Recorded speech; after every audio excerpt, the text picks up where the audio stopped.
Bom dia, boa tarde ou boa noite, conforme seja o horário que estejam me ouvindo. Dando sequência ao estudo do livro Paulo Estevão, nós estamos aqui no capítulo 8º. Esse capítulo é emocionante da nossa história, né? Estamos aqui naquelas narrativas que tratam do desencarne, né? De Estevão, do seu apedrejamento, os momentos derradeiros ali, seus últimos momentos de vida, o seu encontro com Abigail, aquela surpresa de Saulo. Estamos bem nessa parte, né, desse que seria o dia que seria o dia da glória dele, na verdade. É aquele dia que ficaria marcado, né, para toda a sua história, não daquela vida, mas imagine o que todas essas revelações, tudo isso não representou para esse espírito, né? Não vamos nem pensar na persona Saulo, né? Vamos pensar o quanto que isso repercutiu nesse espírito. Foi tão profundo e forte, né, intenso todo esse dia, que era o dia que ele aguardava ansiosamente para ser ali glorificado, né? As glórias do mundo, ele alimentava o sonho das glórias do mundo e ao mesmo tempo, dentro dessas glórias do mundo, que era ele ser reconhecido como um grande rabino ali, né? Como chefe do Sinédrio, ocupando a cadeira ali do seu mestre Gamaliel, e também no campo afetivo, apresentando aquela noiva de quem ele tanto se orgulhava, né? Aquela noiva tão perfeita e a quem ele amava tão profundamente e era correspondido. Então, assim, seria um dia de glória, porque ele apresentaria Abigail, sua noiva tão amada, para sua família, para toda a sociedade que ele pertencia, e ela realmente era uma pessoa, era uma mulher de grandes valores, né? Muito, muito, muito valor. Ela, enfim, né? Ela tinha uma nobreza de caráter, ela vinha de uma linhagem judaica, né? Era uma judia ali,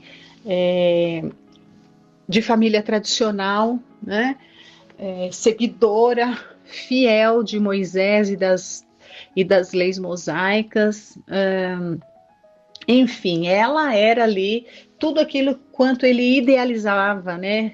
Como sua esposa, muito diferente das moças, como a gente leu no começo ali do livro, né? As moças, como eu falava, as moças estouvadas ali, que todas queriam se relacionar com ele, namorar com ele, e ele permanecia ali fiel, né, a sentimentos mais nobres, né? Não queria emoções fugazes.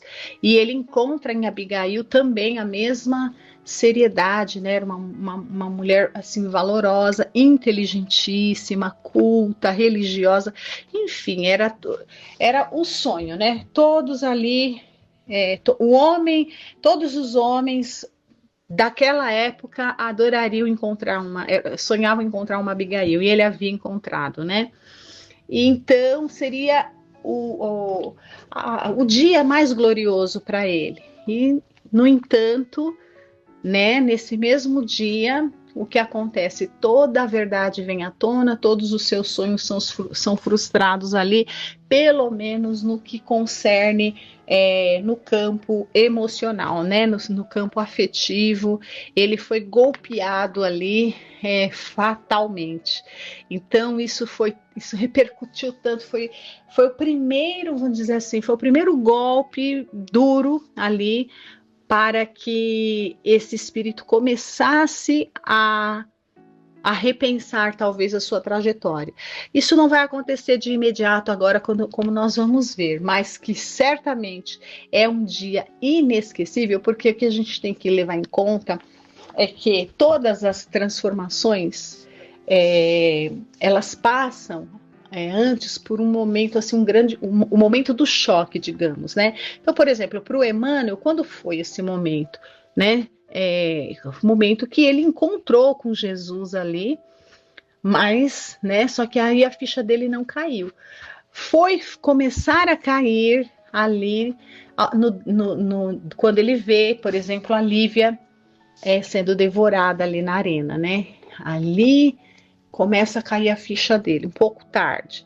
Então nós vamos perceber que nesse caso aqui, esse dia de dar um chacoalhão, que tipo assim,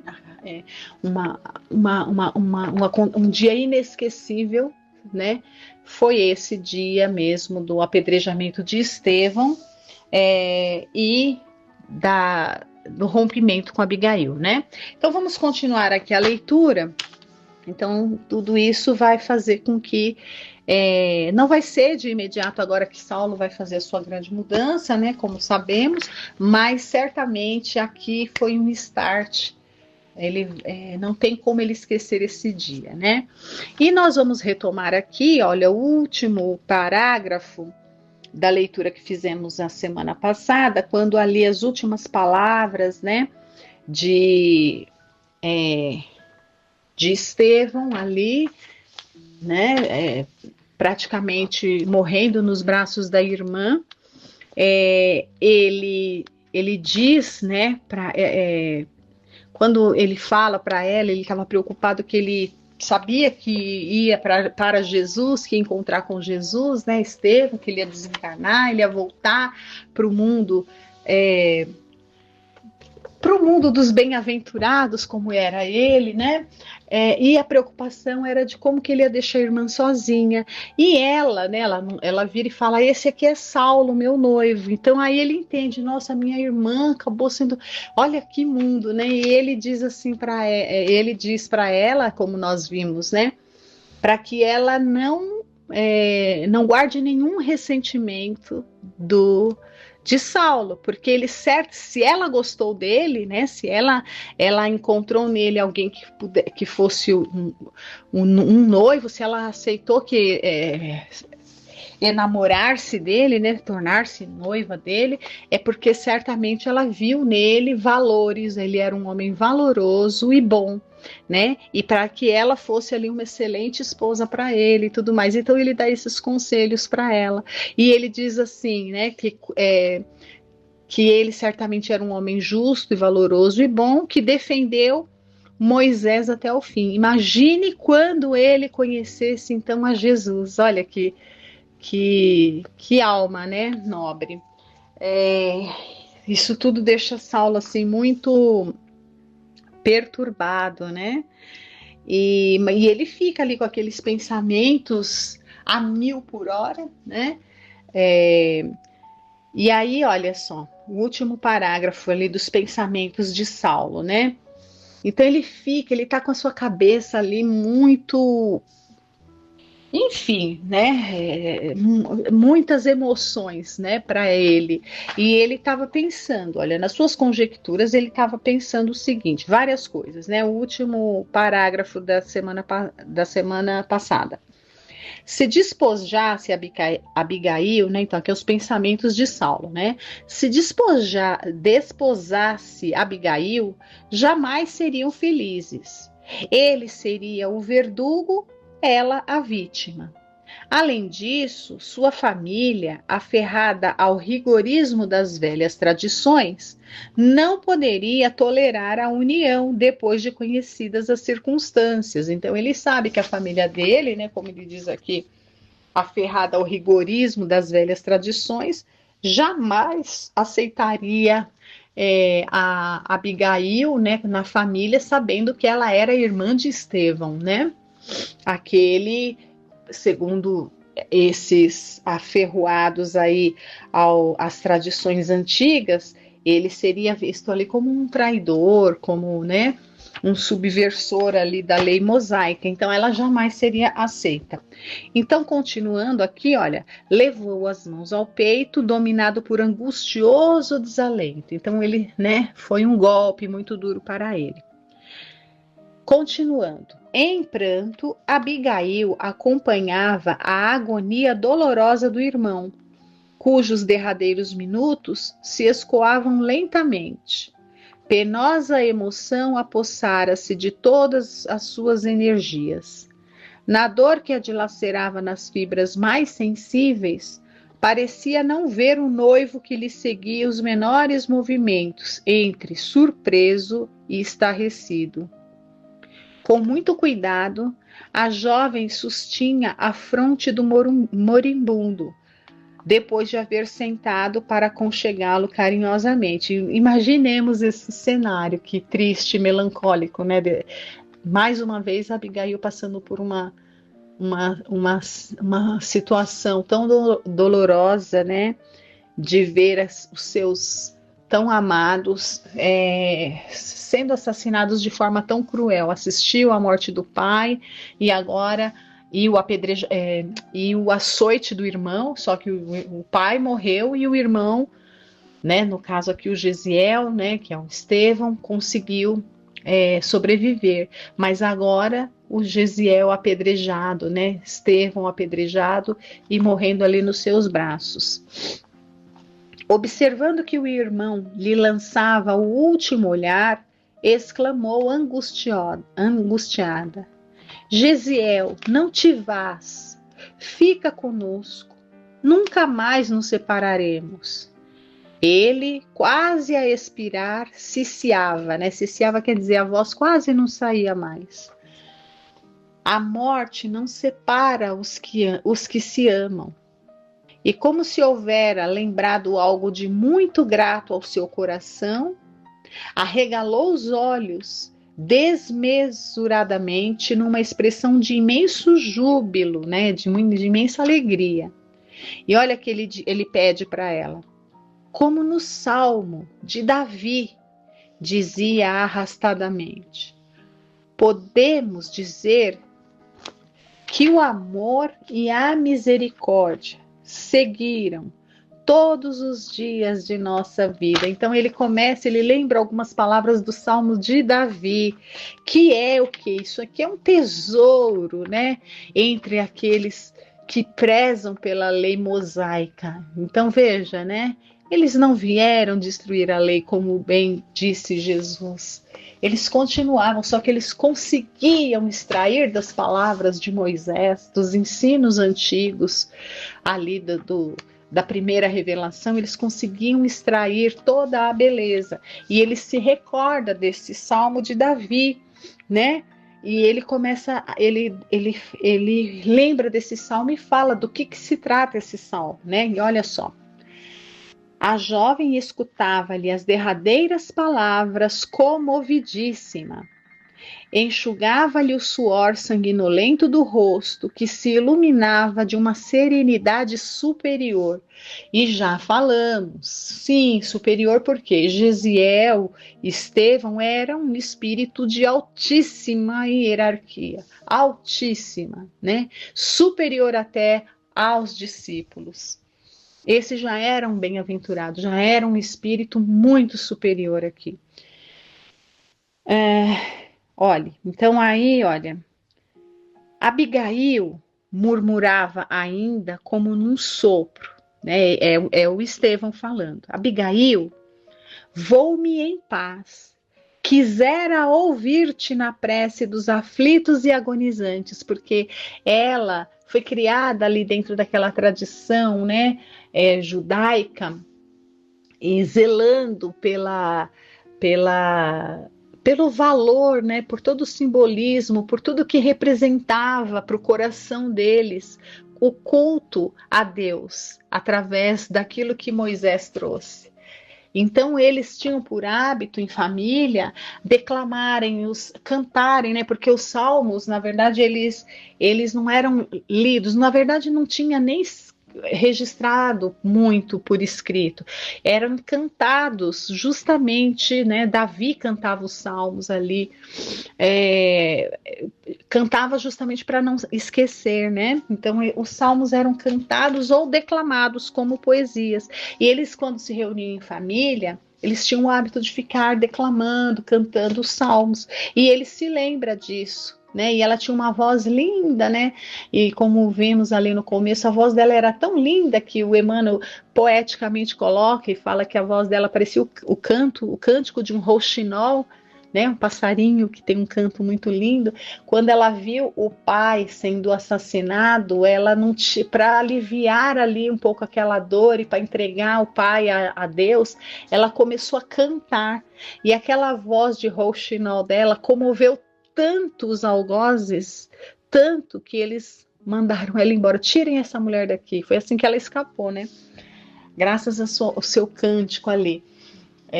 O pai morreu, Gesiel foi mandado para as galeras e eles mandaram que tirassem, mandassem ela embora, soltaram ela ficou, né, só vagando ali e acabou sendo acudida, recolhida na casa de Zacarias e de Ruth, que a adotaram posteriormente como filha, né?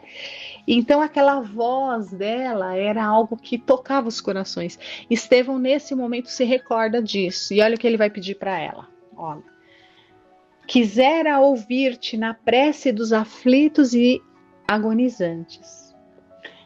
Ela recordou os últimos momentos do suplício do pai, no dia inesquecível da separação nos calabouços de Corinto.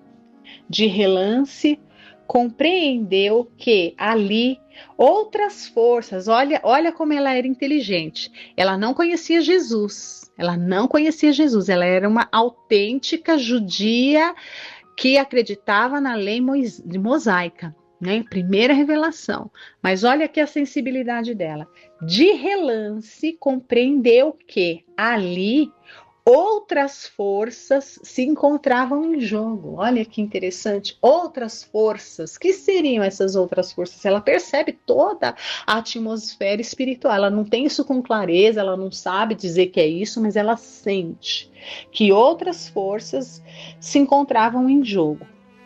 Não mais Licínio Minúcio, né? Licínio Minúcio foi quem mandou açoitar o pai e o irmão e acabou matando o pai, né? Não mais Licínio Minúcio e os sequazes cruéis, mas o próprio noivo transformado em verdugo por um terrível engano. Afagou com mais carinho a cabeça sangrenta. Conchegou o moribundo ao coração como se fosse uma adorável criança. Então, embora rígido e inquebrantável na aparência, Saulo de Tarso observou mais nitidamente o quadro que nunca mais lhe sairia da imaginação. Veja, né? Foi o que falamos. Isso aqui marcou para ele. Isso aqui para o espírito, isso foi um divisor de águas. Nunca mais ele esqueceria disso, né? Então, o quadro que nunca mais lhe sairia da imaginação, né, do pensamento. Guardando o moribundo no regaço fraterno, a jovem elevou o olhar para o alto, mostrando as lágrimas que lhe caíam pungentes. Não cantava, mas a oração lhe saía dos lábios como a súplica natural do seu espírito a um pai amoroso que estivesse invisível. Então ela começa a declamar, ela não canta, ela declama, olha: Senhor meu Deus, Pai dos que choram, dos tristes, dos oprimidos, fortaleza dos vencidos, consolo de toda a dor, embora a miséria amarga, dos prantos de nosso erro, deste mundo de desterro, clamamos por vosso amor. Nas aflições do caminho, na noite mais tormentosa, vossa fonte generosa é o bem que não secará. Sois em tudo a luz eterna, da alegria e da bonança, na porta de esperança, nossa porta de esperança, que nunca se fechará. Quando tudo nos despreza, no mundo da iniquidade, quando vem a tempestade sobre as flores da ilusão, ó Pai, sois a luz divina, o cântico da certeza, vencendo toda aspereza, vencendo toda aflição. No dia da nossa morte, no abandono ou no tormento. Trazei-nos o esquecimento da sombra, da dor, do mal. Que nos últimos instantes sintamos a luz da vida, renovada e redimida, na paz ditosa e imortal. Lindo, né? E assim ela termina. Olha, terminada a prece, Abigail tinha o rosto orvalhado de pranto. Sob a carícia suave de suas mãos, Gesiel aquietara-se, quer dizer, expirou, né? Palidez de neve caracterizava-lhe a face cadavérica, aliada à profunda serenidade fisionômica, como sempre, né? Sempre essa serenidade.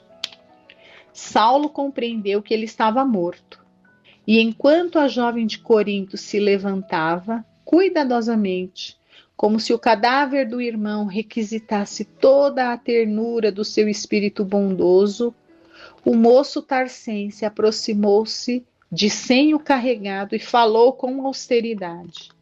Olha aqui, gente. Abigail, tudo está consumado e tudo terminou, também entre nós. A pobre criatura voltou-se com assombro. Então não lhe bastavam os golpes recebidos? Seria possível que o noivo amado não tivesse uma palavra de conciliação generosa naquela hora difícil da sua vida?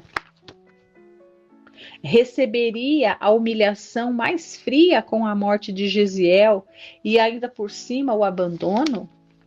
Consternada por tudo que viera encontrar em Jerusalém, entendeu que precisava utilizar todas as energias para não cair nas provas ríspidas que lhe haviam sido reservadas. E viu logo que, no orgulho de Saulo, não encontraria consolação. No momento, chegou às mais latas conclusões quanto ao papel que lhe competia em tão embaraçosas conjunturas. Sem recorrer à sensibilidade feminina, cobrou ânimo e falou com dignidade e nobreza. Então ela vai responder, né? Ele termina com ela vai responder. Tudo terminado entre nós? Por quê? O sofrimento não deveria escorraçar o amor sincero? Vamos ler de novo porque ela não está perguntando. Ela pergunta só a primeira parte. Tudo terminado entre nós? Por quê? O sofrimento não deveria escorraçar o amor sincero. Então é uma afirmativa. Ela está dizendo que o sofrimento ali não devia acabar com o amor sincero. Se eles se amavam sinceramente, mesmo com toda aquela tragédia, com toda essa situação, se o amor é verdadeiro, o amor verdadeiro não devia, né? O sofrimento não seria mais forte do que o amor sincero. E ele vai responder, olha, não me compreendes? Replicou o orgulhoso rapaz. Nossa união tornou-se inexequível. Não poderei desposar a irmão de um inimigo de maldita memória para mim. Fui infeliz escolhendo esta ocasião para a tua visita a Jerusalém. Sinto-me envergonhado, não só diante da mulher com quem nunca mais poderei unir-me pelo matrimônio. Veja, então ele está com vergonha dela porque o que ele fez com o irmão dela. Então ele está com vergonha dela, né? Porque ele a ama. E ele também, olha, como perante os parentes e amigos, pela situação amarga que as circunstâncias impuseram no meu caminho. Ou seja, ele está com vergonha dela porque ele assassinou o irmão dela. E se ele fizesse o que ela está fazendo aqui, né? E o que o Estevão pediu, ou seja, o amor vencer e superar tudo isso, como que ele ia conseguir enxergar ali a família e os amigos dele? Ele estava entre a cruz e a espada, né? Ele estava entre o amor e a conveniência, porque a família não ia aceitá-la, jamais, né? Então ele, entre ficar com as glórias, com a família, com as tradições e ficar com o amor, ele está escolhendo ficar com a família, com as tradições, com a sociedade, né? Ou seja, ele está escolhendo passar aqui, entrar pela porta larga, a outra escolha seria a porta estreita para ele, né? Então, olha, Abigail estava pálida e penosamente surpreendida. Saulo, não te envergonhes perante meu coração. Jesiel morreu estimando-te. Seu cadáver nos escuta. Acentuava com doloroso acento. Não posso obrigar-te a desposar-me, mas não transformes nossa afeição em ódio surdo. Sê meu amigo. Ser-te-ei eternamente grata pelos meses de ventura que me deste. Voltarei amanhã para a casa de Ruth. Não te envergonharás de mim. A ninguém direi que Estevão era meu irmão, nem mesmo a Zacarias, que é o pai, digamos, adotivo dela, né?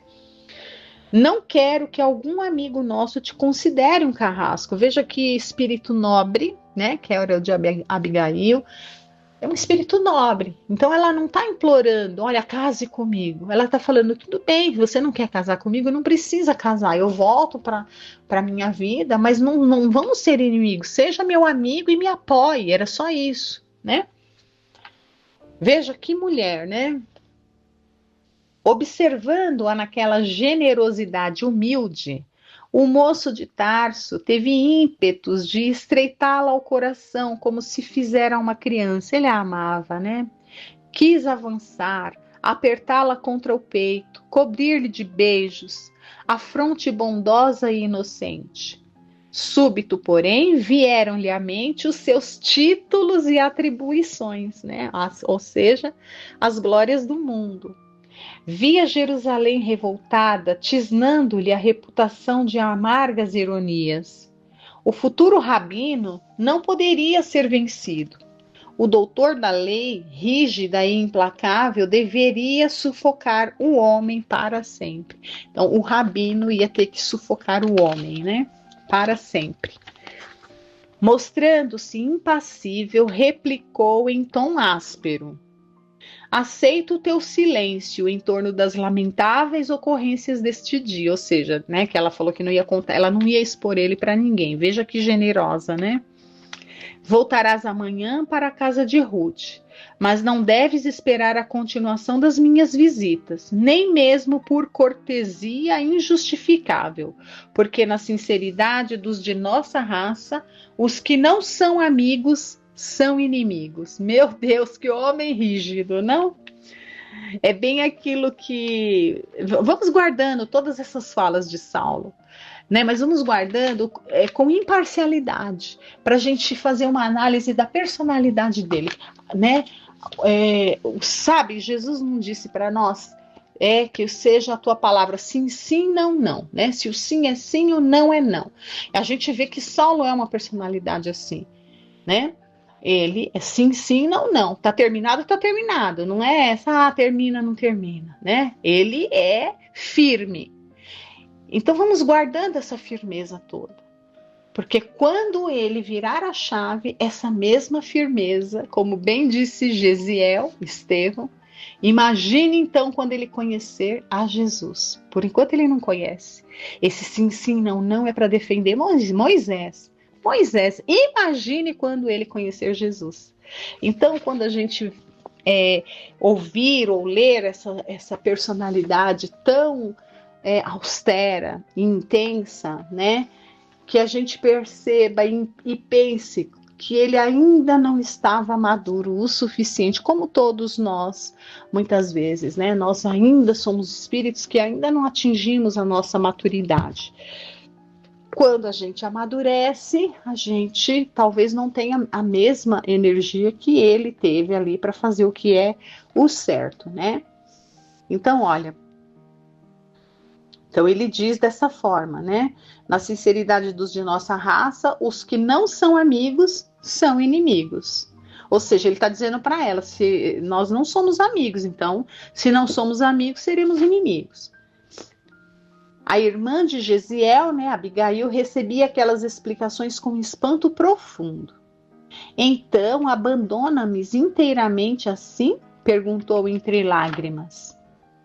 Não estás desamparada, murmurou inflexivelmente. tens os teus amigos na estrada de Jope, que é o Zacarias e a Ruth, que, né, a adotaram. Mas afinal, por que odiaste tanto a meu irmão? Ele foi sempre bondoso.